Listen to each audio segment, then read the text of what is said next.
أول حاجة لازم تعرفها، أنت مش محتاج إنك تخاف منه، أنت محتاج تتمرّن. بُص يا بطل، النهارده هنتكلم عن حاجة بتحصل مع كل رُماة، سواء اللي داخل بطولة لأول مرّة أو دخل بطولات كتير ويعتبر عنده خبرة. تلاقي بعض الرُماة تيجي تشتكي: "يا كوتش وأنا باتدرّب النشيكات ثابتة، أول ما أدخل الماتش ألاقيها بتتحرك بزيادة وأحس إن رَد الفعل زيادة جدًا." وفي الحقيقة إن ده طبيعي، وده مش معناه إنك ضعيف أو بتلعب غلط.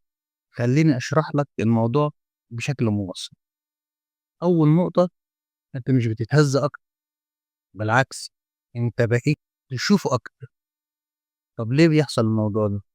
لإن وقت التدريب دماغك بتكون هادية وتركيزك موزون، لكن وقت البطولة جسمك بيشتغل كإنه يشتغل على وضع الطوارئ، حدقة العين بتوسع، الرؤية بتضيق، والمخ بيركّز على أدق التفاصيل.